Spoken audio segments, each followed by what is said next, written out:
ಪ್ರಸಿದ್ಧ ಐತಿಹಾಸಿಕ ಮಡಿಕೇರಿ ದಸರಾ ಜನೋತ್ಸವದಲ್ಲಿ 50ನೇ ಅಮೃತ ಮಹೋತ್ಸವಕ್ಕೆ ಪಾದಾರ್ಪಣೆ ಮಾಡುತ್ತಿರುವ ಶ್ರೀ ಕೋಟೆ ಮಾರಿಯಮ್ಮ ಯುವಕ ಮಿತ್ರ ಮಂಡಳಿಯು ಈ ಬಾರಿ ಜನಾಕರ್ಷಣೆಯೊಂದಿಗೆ ಮಡಿಕೇರಿ ದಸರಾ ಇತಿಹಾಸದಲ್ಲಿ ಪ್ರಥಮ ಎಂಬಂತೆ ವಿಭಿನ್ನ ಕಥಾ ಸಾರಾಂಶವುಳ್ಳ ಅದ್ದೂರಿ ಮಂಟಪವನ್ನು ಹೊರಡಿಸುತ್ತಿದೆ.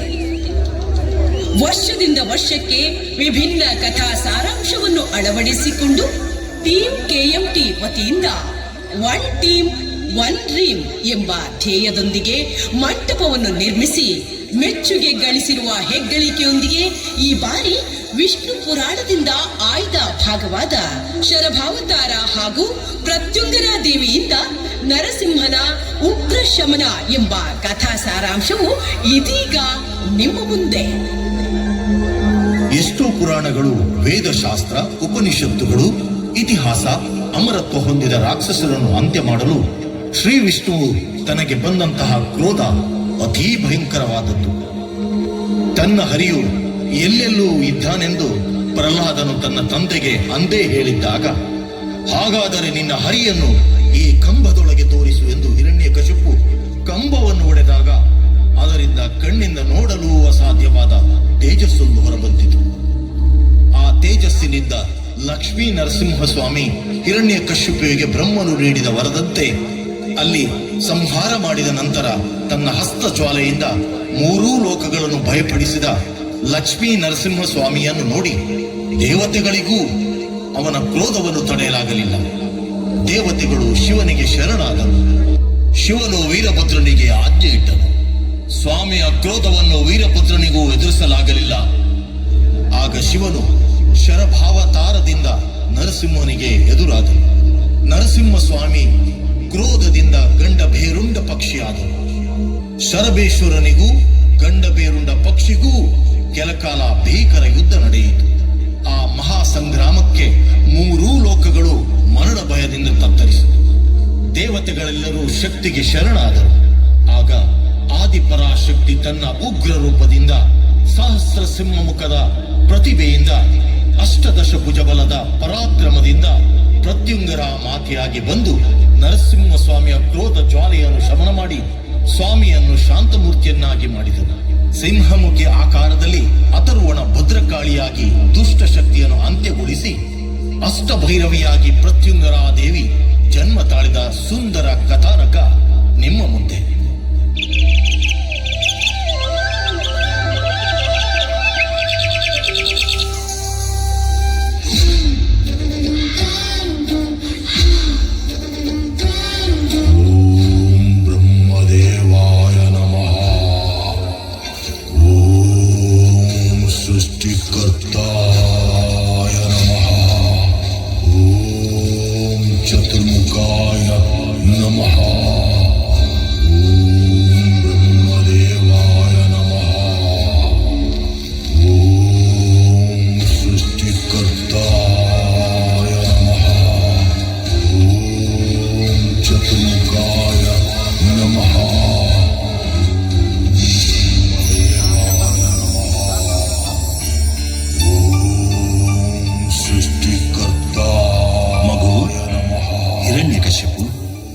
ನಿನ್ನ ತಪಸ್ಸಿಗೆ ಪ್ರಸನ್ನನಾಗಿ ಬಂದಿರುವೆ.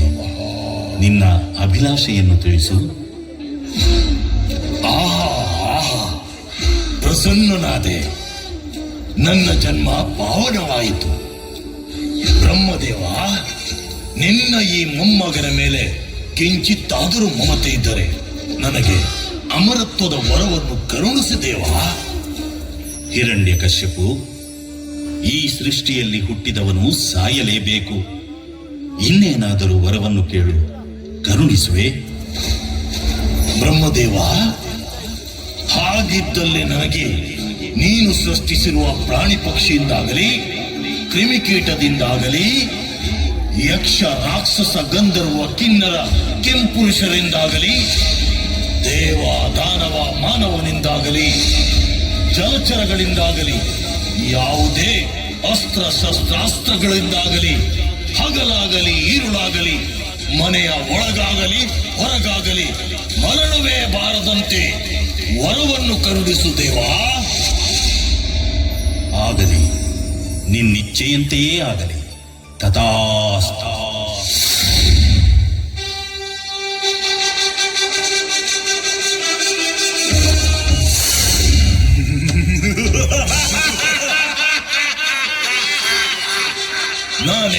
ನಾನೇ ಚತುರ್ಮುಖ ಬ್ರಹ್ಮನ ಮೊಮ್ಮಗ, ಕಶ್ಯಪ ಬ್ರಹ್ಮನ ಮಗ, ಮರಣವನ್ನೇ ಜಯಿಸಿದ ಅಸುರಾಧಿಪತಿ ಹಿರಣ್ಯ ಕಶ್ಯಪ.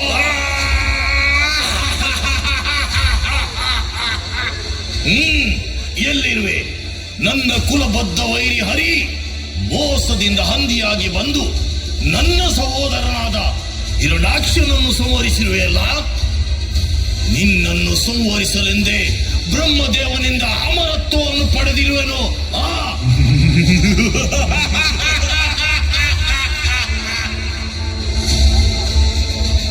ಓಂ ನಮೋ ನಾರಾಯಣಾಯ. ಓಂ ನಮೋ ನಾರಾಯಣಾಯ. ಓಂ ನಮೋ ನಾರಾಯಣಾಯ. ಪ್ರಹ್ಲಾದ, ನಿಲ್ಲಿಸು ನಿನ್ನ ಹರಿನಾಮವನ್ನು. ಆಸ್ಥಾನದ ಗಜರಾಜನಿಂದ ಮೆಟ್ಟಿಸಿದರು, ವಿಷಸರ್ಪಗಳಿಂದ ನಿನ್ನನ್ನು ಕಚ್ಚಿಸಿದರು, ನಿನ್ನ ದುರಹಂಕಾರವು ಕೊನೆಗೊಳ್ಳಲಿಲ್ಲವೇ? ಇದೇ ನಿನಗೆ ಕೊನೆಯ ಎಚ್ಚರಿಕೆ. ಏಕೆ ತಂದೆ? ನಮ್ಮೆಲ್ಲರನ್ನು ಕಾಪಾಡುವ ಹರಿನಾಮವನ್ನು ಜಪಿಸಿದರೆ ಅದರಲ್ಲಿ ತಪ್ಪೇನಿದೆ? ಮಗನೇ ಪ್ರಹ್ಲಾದ, ನಾನು ಯಾರು? ಕಶ್ಯಪ ಬ್ರಹ್ಮನ ಮಗ, ಚತುರ್ಮುಖ ಬ್ರಹ್ಮನ ಮೊಮ್ಮಗ. ವಿಧಾತನಿಂದಲೇ ವಿಧಿ ಬರಹವನ್ನು ಬದಲಾಯಿಸಿ ಮರಣವನ್ನೇ ಮೆಟ್ಟಿ ನಿಂತ ಮಹಾವೀರ. ಆದಿತ್ಯನ ಅಟ್ಟಹಾಸವನ್ನು ಮೆಟ್ಟಿ ನಿಂತ ಮಹಾಸಾಹಸಿ. ಚತುರ್ಮುಖನ ಸೃಷ್ಟಿಯೇ ನನ್ನ ಆಜ್ಞೆಯನ್ನು ಪಾಲಿಸುತ್ತಿರುವಾಗ ನಾನು ಜನ್ಮ ಕೊಟ್ಟ ಮಗ, ನನ್ನ ವಂಶವನ್ನೇ ಬೆಳಗಬೇಕಾದ ನನ್ನ ಕುಮಾರನಿಂದ ನನ್ನ ಮನಸ್ಸಿಗೆ ನೆಮ್ಮದಿ ಇಲ್ಲವೆಂದರೆ ಛೇ, ಇದು ಎಂತ ದುರ್ವಿಧಿ! ಯಾವ ಶಕ್ತಿ ನನ್ನ ಮಗನನ್ನು ನನ್ನ ಶತ್ರುವನ್ನಾಗಿ ಮಾಡಿದೆ? ಇದಕ್ಕೆಲ್ಲ ನನ್ನ ಕುಲವೈರಿ ಆ ಹರಿಯೇ ಕಾರಣ. ಶ್ರೀ ಹರಿ!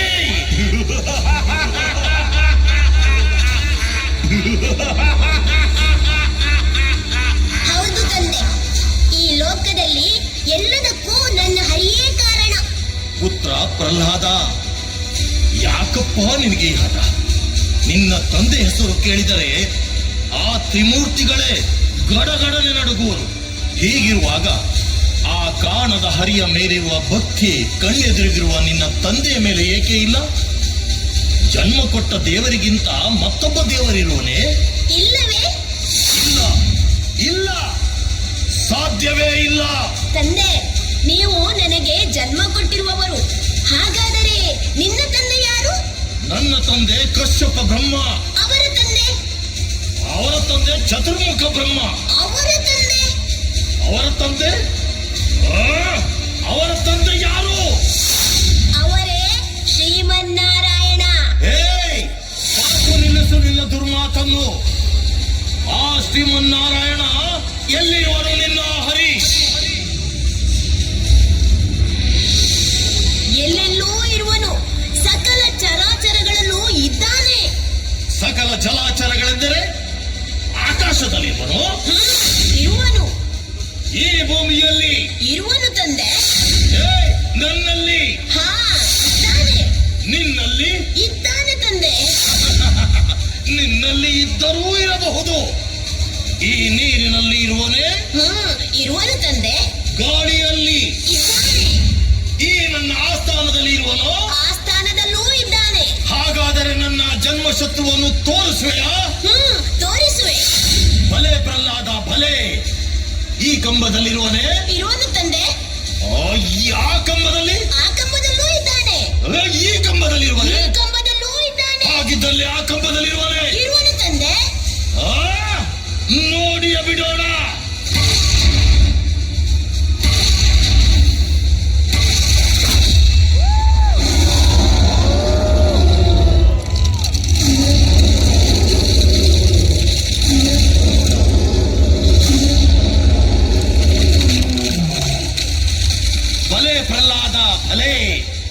ನಿನ್ನನ್ನು ನನ್ನ ಮಗನಾಗಿ ಪಡೆದಿದ್ದಕ್ಕೆ ನನ್ನ ಜನ್ಮ ಪಾವನವಾಯಿತು. ಆ ನನ್ನ ಜನ್ಮ ವೈರಿಯನ್ನು ನನ್ನ ಅರಮನೆಯಲ್ಲೇ ತೋರಿಸಿ ಬಿಟ್ಟೆಯಲ್ಲ ಮಗನೇ.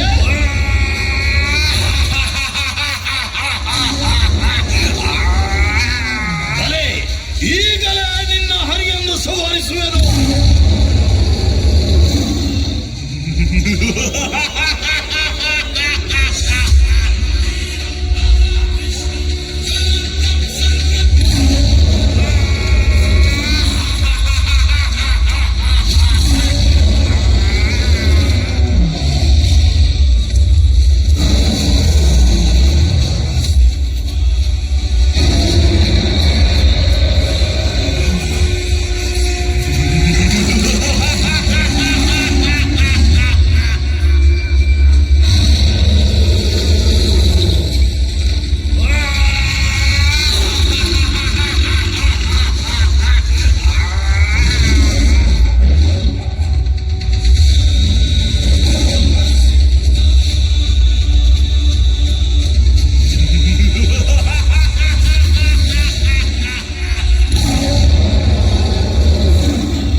ಹೀಗೆ ಹಿರಣ್ಯಕಶ್ಯಪುವಿನ ಸಂಹಾರಕ್ಕೆಂದೇ ಅವತಾರವೆತ್ತಿದ ನರಸಿಂಹನ ಕ್ರೋಧ ಅತಿ ಭಯಂಕರವಾಗತೊಡಗಿತು. ಈ ಕ್ರೋಧದಿಂದ ಅವನು ಸಮಸ್ತ ಬ್ರಹ್ಮಾಂಡವನ್ನೇ ಕಾಡತೊಡಗಿದ.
ನರಸಿಂಹನ ಉಗ್ರ ಜಾಲೆಯಿಂದ ತ್ರಿಲೋಕವನ್ನು ರಕ್ಷಿಸು ತಂದೆ.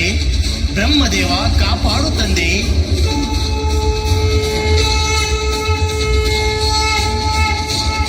ಮುನಿವರಿಯರೇ, ಶಾಂತರಾಗಿ. ನರಸಿಂಹ ಉಗ್ರ ಶಮನವಾಗಬೇಕಾದರೆ ನಾವು ಶಿವ ಪರಮಾತ್ಮನನ್ನು ಸ್ತುತಿಸೋಣ.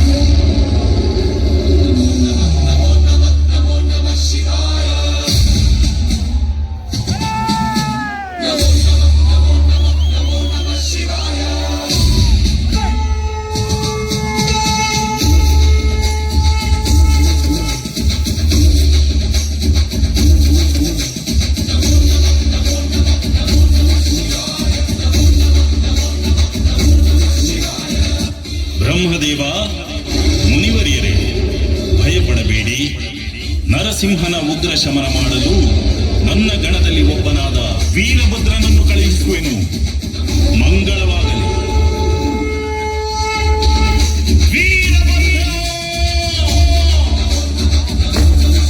ಹೋಗಿ ಆ ನರಸಿಂಹನ ಉಗ್ರ ದುಷ್ಟತೆಯನ್ನು ಶಮನ ಮಾಡು.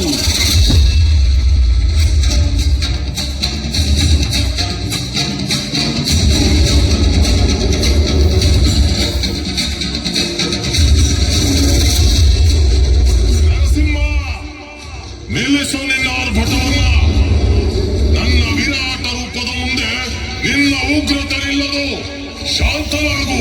ವೀರಭದ್ರ, ನಿನ್ನ ಪ್ರತಾಪ ನನ್ನ ಮುಂದೆ ನಡೆಯದು. ಇಡೀ ಜಗತ್ತನ್ನೇ ನನ್ನ ಜ್ವಾಲೆಯಿಂದ ಉರಿಸುವೆನು.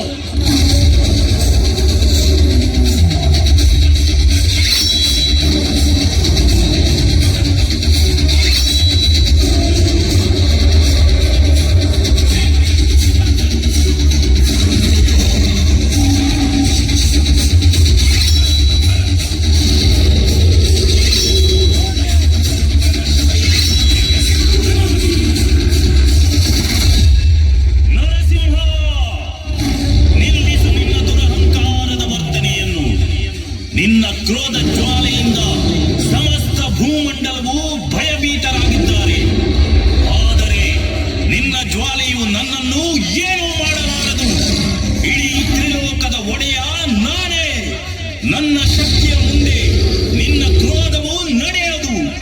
ಇದೋ ನೋಡು, ನನ್ನ ಉಗ್ರವಾದ ಶರಭಾವತಾರ.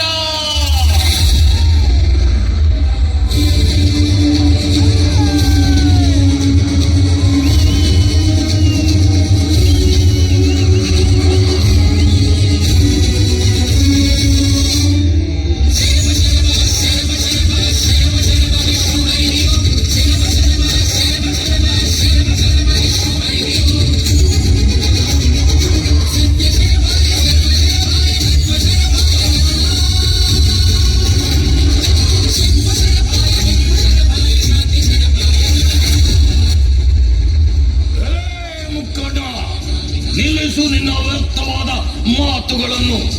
ನನ್ನ ಈ ಉಗ್ರ ಜ್ವಾಲೆಗಳನ್ನು ಕಂಡು ನನ್ನೊಡನೆ ಯುದ್ಧಕ್ಕೆ ಬಂದಿರುವೆಯಾ? ಬಾ ಯುದ್ಧಕ್ಕೆ.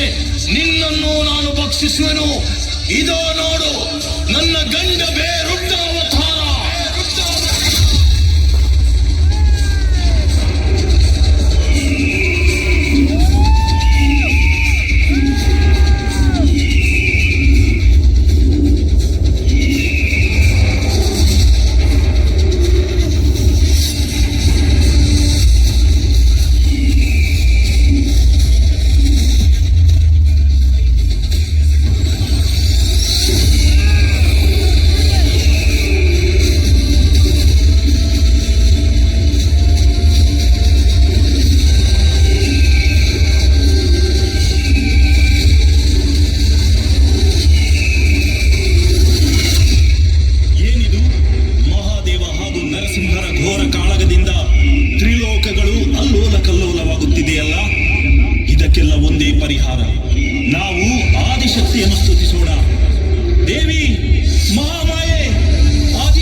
ಪತಿದೇವನಾದ ಮುಕ್ಕಡರಿದ್ದಲೂ ನನ್ನನ್ನು ಏನೂ ಮಾಡಲಾಗಲಿಲ್ಲ. ಇನ್ನು ಯಕಶ್ಚಿತ್ ಹೆಣ್ಣಾದ ನೀನು ಬಂದಿರುವೆಯಾ? ನೀನು ನನ್ನನ್ನು ಏನೂ ಮಾಡಲಾಗುವುದಿಲ್ಲ. ಬಾ ಯುದ್ಧಕ್ಕೆ. ನರಸಿಂಹ, ನಿಲ್ಲಿಸು ನಿನ್ನ ದುರಹಂಕಾರದ ಮಾತುಗಳನ್ನು. ನಾನ್ಯಾರೆಂದು ನಿನಗೆ ತಿಳಿಯದು. ಇಡೀ ತ್ರಿಲೋಕ ಪೂಜಿತನಾದ ಆದಿಶಕ್ತಿಯೇ ನಾನು. ನಿನ್ನ ಉಗ್ರತನದಿಂದ ನೀನ್ಯಾರೆಂದು ನಿನಗೆ ತಿಳಿಯದಂತಾಗಿದೆ. ಇದೋ ನೋಡು ನನ್ನ ಈ ಭಯಂಕರವಾದ ಉಗ್ರ ರೂಪವನ್ನು. ಬಾ, ನನ್ನೊಡನೆ ಕಾದಾಡು. ಬಾ ನರಸಿಂಹ.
ಕ್ಷಮಿಸು ತಾಯಿ, ಕ್ಷಮಿಸು.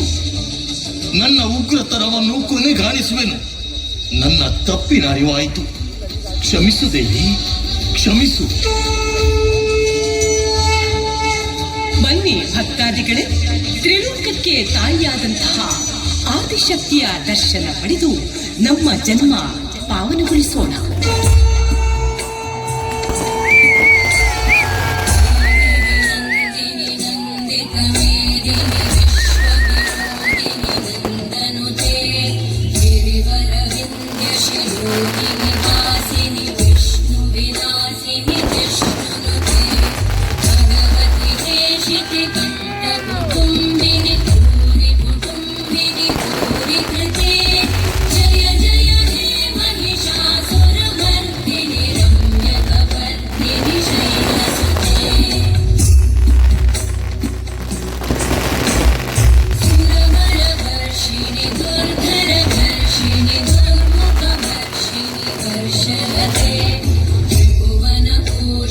शंकरतोषिणि कल्मषपोषिणि घोषरते